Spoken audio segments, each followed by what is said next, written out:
नमस्ते बच्चों, welcome back to my channel versatile educator. और लास्ट वीडियो में हमने पढ़ा था कंपैरेटिव बैलेंस शीट का पहला सम क्या था अपन ने। ठीक है, कंपैरेटिव बैलेंस शीट में हमारे पास क्या था, एनालिसिस ऑफ फाइनेंशियल स्टेटमेंट हमने शुरू कर दिया था और हमने स्टार्ट किया था comparative balance sheet.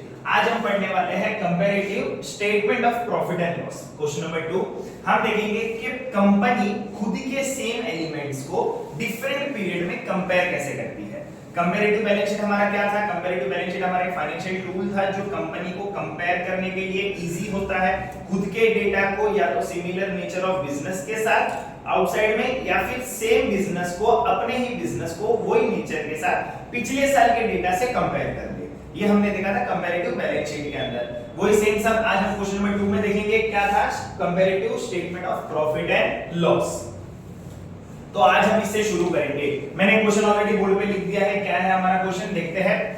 Prepare comparative statement of profit and loss. मेरे पास 2 साल का डेटा दिया हुआ है। एक मेरे पास 31 मार्च 2022 का डेटा है, एक मेरे पास 31 मार्च 2023 का डेटा है।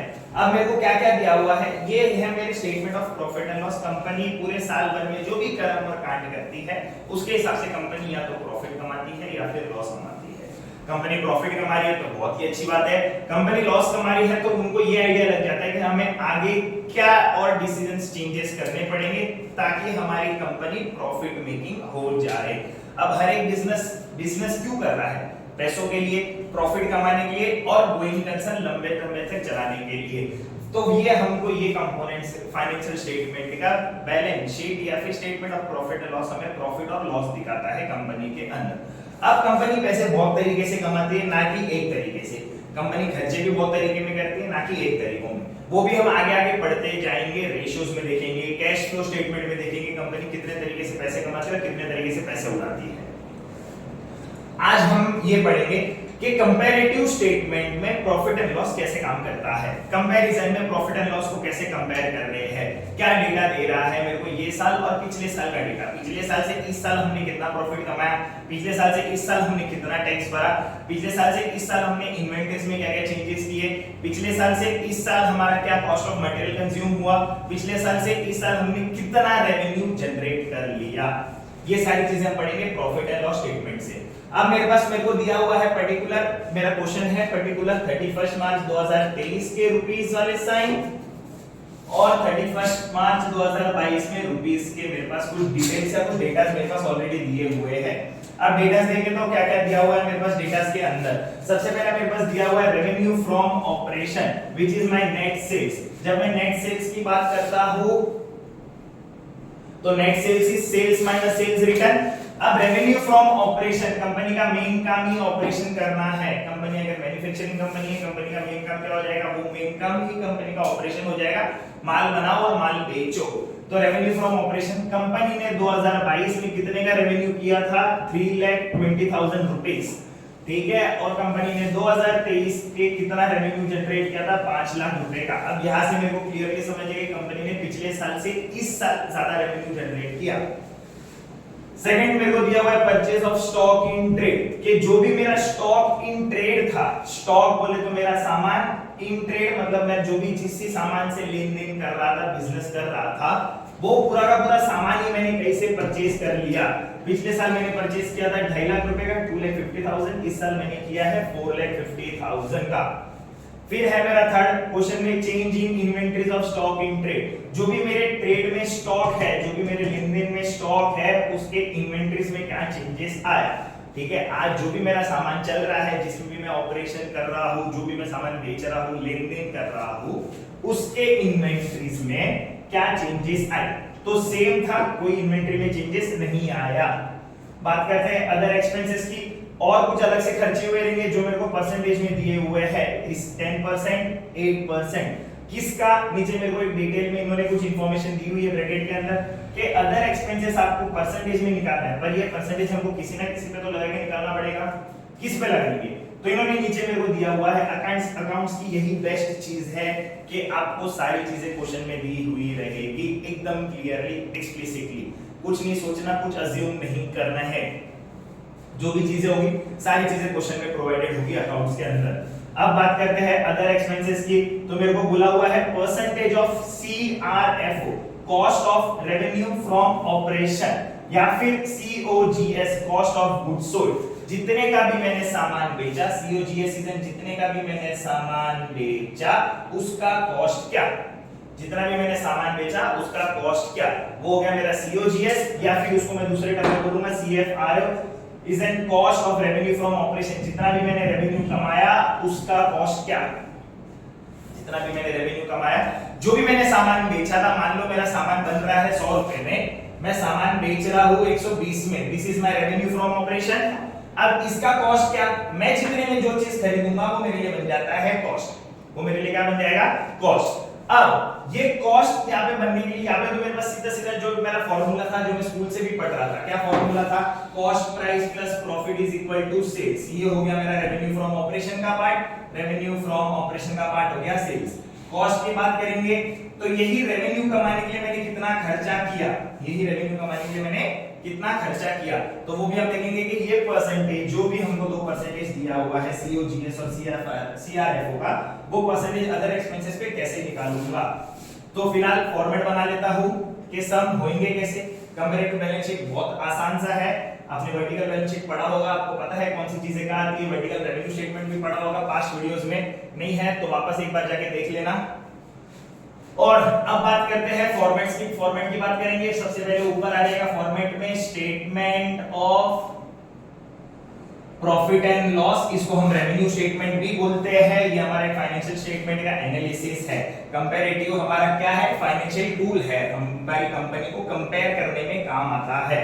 Statement of profit and loss for the year ended, जो भी आप 11th में लिखते थे, फॉर द ईयर एंडेड, अपने पास इधर 2 साल है, 31 March 2022, 31 March 2023, for the year ended 2022 and 2023। यहाँ पे आपको लिखना है 31 मार्च 2022, 31 मार्च 2023। अब बात करते हैं फॉर्मेट की, तो सबसे पहले यहाँ आ जाएगा मेरा पर्टिकुलर्स, फिर बनता है मेरा नोट नंबर। नोट नंबर क्या काम आते हैं, हमने लास्ट वीडियोस में देखे थे, थोड़ा विस्तार पूर्वक वर्जन बनाने के लिए मेरे को नोट नंबर काम आते हैं, सारी चीजों को विस्तार चीजों से बताऊंगा कौन सी चीजें काम आती है। फिलहाल अपना क्वेश्चन छोटा है तो सारी चीजें इसके अंदर ही बता देंगे। फिर मेरे आ जाएंगे यहाँ पे 31 मार्च 2022 का रुपीस का, फिर आ जाएगा 31 मार्च 2023 रुपीस का साइन।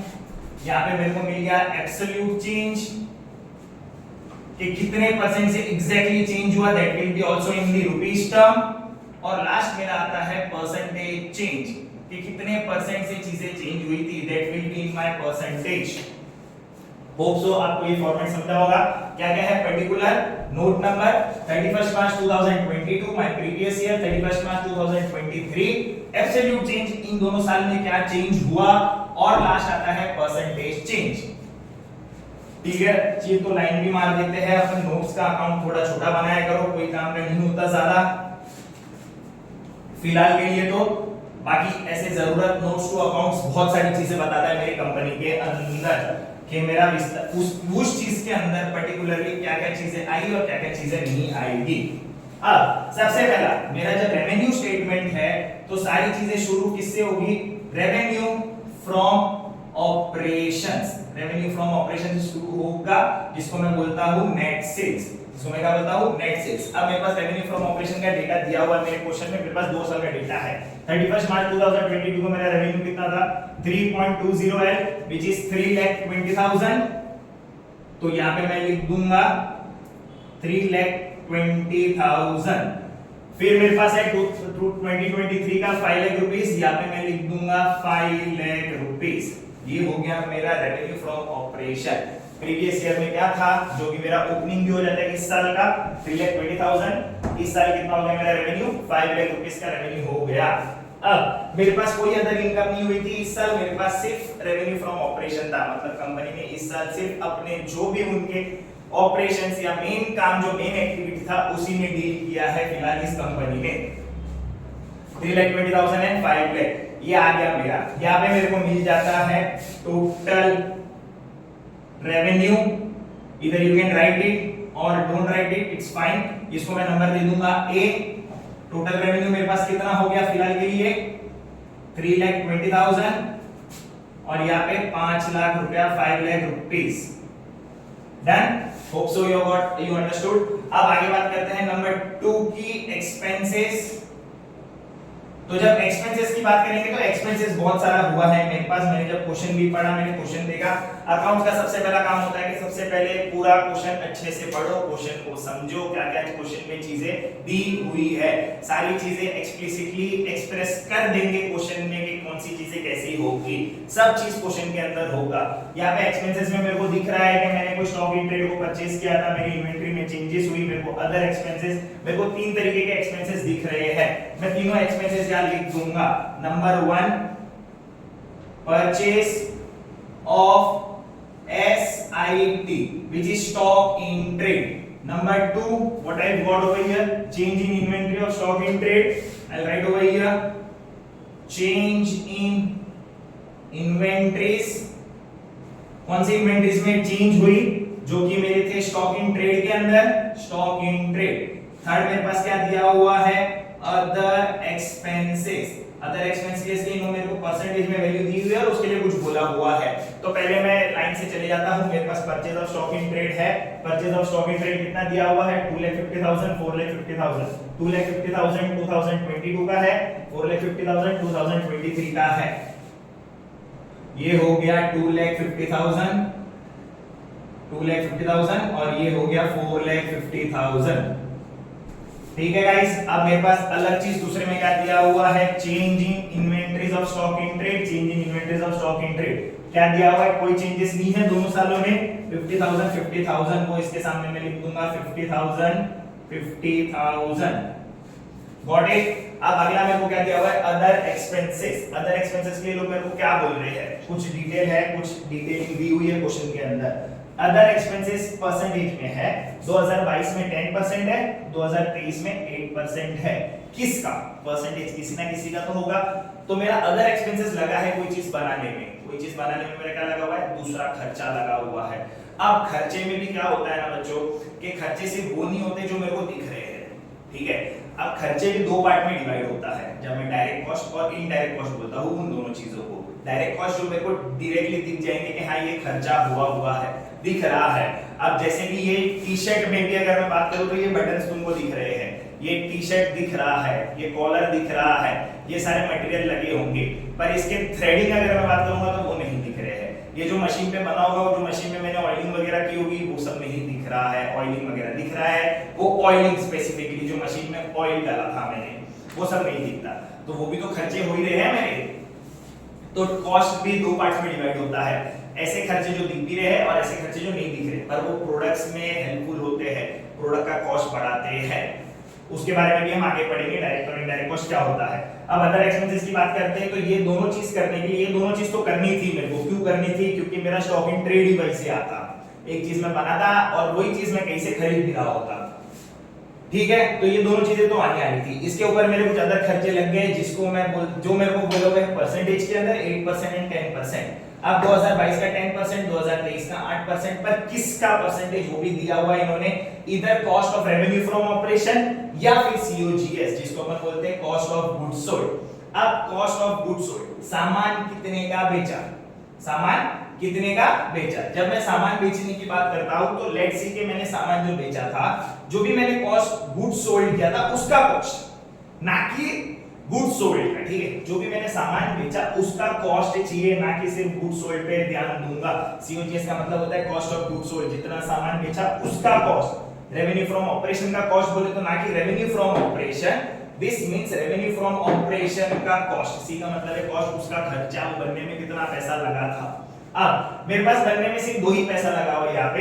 एक मेरे पास है purchase of stock in trade, दूसरा है मेरे पास चेंज इन इन्वेंटरी। यही फिलहाल इस समय 2 चीजें ऐसी हुई थी जिसमें मेरा वो माल जो भी मैंने बनाया था, जो ट्रेड में कर रहा था, जो स्टॉक से मैं ट्रेड कर रहा था, जिसमें भी मैं लेन देन कर रहा था, गिव एंड टेक कर रहा था, ओके, जिसमें मैं बिजनेस कर रहा था, फिलहाल मेरे ये 2 मेन खर्चे थे, purchase of stock in trade, change in inventory of stock in trade. अब तो इसी का परसेंटेज निकलेगा, यही दोनों कॉस्ट है, यही दोनों एक्सपेंसेस है। ये तो रेवेन्यू है, रेवेन्यू तो चाहिए नहीं, रेवेन्यू का कॉस्ट चाहिए, रेवेन्यू के कॉस्ट, ये दोनों हो गए। जब आप रेवेन्यू स्टेटमेंट गो थ्रू करोगे तो आपके पास बहुत सारे खर्चे होते हैं, वो एक ही प्रोडक्ट बनाने के लिए। पूरा रेवेन्यू स्टेटमेंट वाला लिंक भी आपको मिल जाएगा, ठीक है। और मेरे पास वीडियोस में भी मैंने रेवेन्यू स्टेटमेंट बनाया हुआ है, वो भी गो थ्रू कर लेना एक बार। तो बहुत सारे खर्चे होते हैं, अदर एक्सपेंसेस में वो आ गए। तो सारे खर्चों की जब मैं बात करता हूं तो सारे इन दोनों खर्चों को मैं प्लस कर दूंगा, उसका परसेंटेज निकाल दूंगा, तो I get my other expenses, okay, which will become my cost of revenue from operation and COGS, सामान बेचा उसका खर्चा। Let's take an example. 31 मार्च को मेरे पास purchase of stock in trade था 2.5 लाख रुपए का, 2,50,000 एंड चेंज इन इन्वेंटरी था 50,000 का। So here 2,50,000 plus 50,000, this becomes my 3 lakh rupees, ठीक है। अब 3 लाख का मेरा हो गया खर्चा, कॉस्ट हो गया, मेरे को जो भी मैंने सामान बेचा था वो 3 लाख का खर्चा था। 3 लाख के ऊपर कुछ और खर्चा लगा था जिसको मैं बोलता हूं अदर एक्सपेंसेस। कितना परसेंट था? 2022 का 10%। तो ये 3 लाख पे मैं लगा दूंगा 10%, 10 divide by 100, this two zero cancel, कितना बच गया? 3000 into 10, 30,000। Hope so you understood. Other expenses 2022 का मेरा बन जाएगा 30,000 रुपीस। Hope so आप समझ गए होंगे कैसे आया ये cost of revenue from operation, ठीक है। Done guys, cost of revenue from operation ये निकाल दिया, ये मिटा देता हूं, दूसरे वाले का कैलकुलेशन करते हैं। सेम 2023 के लिए भी मेरे को इन्होंने ऐसा कुछ इंफॉर्मेशन दिया हुआ है। 8% of COGS is 450 plus 50, 4,50,000 plus 50,000, this becomes my 5 lakh rupees। 5 lakh के ऊपर मेरे को कितना परसेंटेज कैलकुलेट करना है? 8%, 8 divide by 100, this becomes my 40,000। How? This 2 0, 8 5 are 14, 3 0 का 30। I got my other expenses। अब ये तीनों खर्चे मिला के मेरे वो प्रोडक्ट्स पे लगे होंगे, पैसा लगा होगा, एक्सपेंसेस लगा होगा, खर्चा लगा होगा, तब जाके मेरा वो कोई प्रोडक्ट जिसमें मैं लेनदेन कर रहा हूँ, मेरा जो मेन एक्टिविटी है, मेरा जो ऑपरेशंस है, वो प्रोडक्ट बन के रेडी हुआ रहेगा। सेम ये मार्कर है, तो ये मार्कर मेरे ये 3 खर्चों के कारण बन के रेडी हुआ रहेगा। ये एक्सपेंस किए तब जाके ये मार्कर रेडी हुआ। अब ये सेम प्राइस पे तो मैं मार्केट में बेचने से रहा, मार्केट प्राइस की जब भी बात आ गई, सेलिंग प्राइस की जब भी बात आई, इंक्लूडेड प्रॉफिट, बिजनेस का ही पूरा प्रॉफिट के लिए कर रहा हूं। अब देखते हैं कि मेरा टोटल एक्सपेंसेस कितना होता है और टोटल दोनों साल का टोटल एक्सपेंस कितना होता है। How much I remove profit from that, या लॉस होता है वो भी चेक करेंगे। उसके ऊपर हम लास्ट वाला जो भी दिया हुआ है टैक्स दे देंगे। प्रॉफिट अगर हुआ बिजनेस के अंदर तो टैक्स देंगे, लॉस हुआ तो टैक्स कहां से दूंगा? नहीं दे सकता, ओके। तो वहां सम खत्म हो जाएगा। तो लेट्स सी कि हमको प्रॉफिट हो रहा है या लॉस हो रहा है। टोटल एक्सपेंसेस की जब हम बात करते हैं, इसको मैं दे देता हूं B. How much expenses we got? 250 plus 50, 3 lakh and 30,000। So we got total expenses over here is 3,30,000 rupees। 2022 में हमारा टोटल खर्चा था वही प्रोडक्ट बनाने के लिए 3,30,000 rupees. Same year current year में मेरा खर्चा कितना है? 450 plus 50, 5 lakh and 40,000 is 5,40,000 rupees. So same product मेरी दो चीजें बन रही है, कितने में बन रही है मेरी? एक चीज मेरी बन गई 330 में, दूसरी मेरी चीज बन गई 540 के अंदर। सेम प्रोडक्ट दोनों अलग अलग साल में। यहाँ पे मेरा रेवेन्यू था 320 का, यहाँ पे मेरा रेवेन्यू है 5 लाख, यहाँ पे 540, यहाँ पे 330। होप सो अंडरस्टूड, इतना समझ गए होंगे। अब रेवेन्यू की बात करते हैं, इनकम की बात करते हैं। इनकम है 320 2022 का, एक्सपेंस है 330। आई गॉट प्रॉफिट और loss? Exactly, I got loss over year. So I take profit and loss, या फिर loss for the year. How I got loss for the year? A minus B. What is A? My revenue. What is B? My expenses. अब 3 conditions हुई है। If my revenue is greater than expense, I'll get profit. If my revenue is less than expense, I get loss. And if my revenue is equal to expense, I get no profit, no loss. Done. अब ये example में मेरा revenue था 320 का, मेरा expense है 330 का। क्या हुआ? खर्चा ज्यादा हुआ, इनकम कम हुई। कितने का लॉस हो गया? 10,000 का लॉस हो गया। I show in bracket loss है। सेम करंट ईयर में मेरी रेवेन्यू थी 5 लाख की, खर्चा हो गया 540। हाउ मच एक्सपेंसेस या loss I got? Expenses is greater than revenue. कितने का लॉस हो गया? मेरा 40,000 का लॉस हुआ। बिजनेस में ये सारी चीजें चलती रहती है, प्रॉफिट या लॉस, ओके। हम अगले साल को, इसी साल को बेस बना के हम अगले साल कुछ ऐसे मेजर्स ले सकते हैं जिससे हम प्रॉफिट में चले जाए। अब एब्सोल्यूट चेंज की अगर मैं बात करूं तो मेरा एब्सोल्यूट चेंज कितना होता है? Let's take an absolute change के एग्जांपल्स। अब जब चेंज की बात करेंगे, एब्सोल्यूट चेंज मेरे को एकदम एग्जैक्ट टर्म में चेंजेस मिल रहे हैं यहाँ पे 325 लाख। कितने का चेंज हुआ? This is my base year, this is my current year, base year and current year. मैं किससे कंपेयर कर रहा हूं? खुद को अपने पिछले साल के बैलेंस शीट से या पिछले साल के रेवेन्यू स्टेटमेंट से कंपेयर कर रहा हूं। Same firm, same nature of business, सब कुछ सेम है, सेम एलिमेंट्स को डिफरेंट पीरियड में कंपेयर कर रहा है, दो पीरियड्स में कंपेयर कर रहा है, previous year and current year. Previous year becomes base year, current year is an current year. 325 lakh कितने का गैप आया? बड़ा, एक साल में रेवेन्यू बढ़ा। कितने से बढ़ा रेवेन्यू? 325 लाख इज एन 180 का रेवेन्यू हुआ एक्स्ट्रा इस साल। तो that's my total revenue of exchange, जिसको मैं बोलूंगा एब्सोल्यूट चेंज। 180 का चेंज आया, 1,80,000 का चेंज आया। कैसा आया? 320 plus 80 4 lakh plus 1 lakh 5 lakh rupees हो गया, 180 का चेंज आ गया। सेम जब मैं एक्सपेंसेस में देखूंगा, रेवेन्यू बढ़ा तो एक्सपेंसेस में भी बढ़ रहा है। Purchase of stock in trade 2022 में था 2,50,000, 2023 में 4,50,000। कितने से चेंज हुआ? 2 लाख रुपीस से चेंज हुआ, 2 लाख रुपीस से चेंज हो गया, 2 लाख से बढ़ा। नेगेटिव फिगर है? नहीं, नेगेटिव फिगर कब आएगा? जब बेस ईयर ज्यादा होगा वैल्यू एंड करंट ईयर कम होगा, तब नेगेटिव फिगर आएगा। पर नेगेटिव फिगर नहीं है क्योंकि बढ़ रहा है खर्चा। Okay, 2 lakh rupees. Change in inventories, inventories में कोई चेंजेस हुआ? नहीं हुआ, इट्स नील, ये जीरो आ जाएगा। जब मैं कंपेयर करूंगा 50,000 माइनस 50,000, जीरो आ गया। अब अदर एक्सपेंसेस की बात करते हैं, अदर एक्सपेंसेस भी बढ़ गया 30,000 40,000। कितने से बढ़ा? 10,000 रुपीस से बढ़ गया, ये आ गया 10,000। अभी भी नेगेटिव में नहीं आएगा क्योंकि मेरा प्रीवियस ईयर कम था खर्चा, इस साल खर्चा ज्यादा हुआ है। सेम 330 को 540 से कंपेयर करूंगा, टोटल को भी अगर टोटल लेता हूं 330 540, सो मेरा चेंज आता है 2,10,000 का चेंज आएगा, 2,10,000 का चेंज आ गया। अब इन दोनों की फिगर की अगर मैं बात करूं 10,000 40,000, कितने का चेंज है? 30,000 का चेंज है, पर किसका चेंज है? नेगेटिव का चेंज है। क्यों नेगेटिव चेंज है? क्योंकि दोनों नेगेटिव वैल्यू है। 40,000 माइनस 40,000 प्लस और माइनस 10,000। देन गाइस ओके, तो ये चेंज आ गया, सॉरी माइनस 10 माइनस माइनस 10,000, तो minus 40,000 minus of minus 10,000, this becomes my plus, minus minus plus हो गया, 40 और 10 का जब मैं डिफरेंस निकालूंगा 30,000 का डिफरेंस आ गया। ये हो गया मेरा एब्सोल्यूट चेंज। अब थोड़ा और आसान कर लेते हैं परसेंटेज निकालने के लिए। इसको मैं दे देता हूं A, इसको दे देते हैं B। ये कैसे निकला अपना? B माइनस A, और you can say current year minus base year. ठीक है, पक्का एकदम श्योर गाइस? A B, इसको मैंने दे दिया C, इसको दे देते हैं D। अब निकालेंगे कैसे? C कैसे निकलेगा? B माइनस A निकल गया। D कैसे निकलेगा?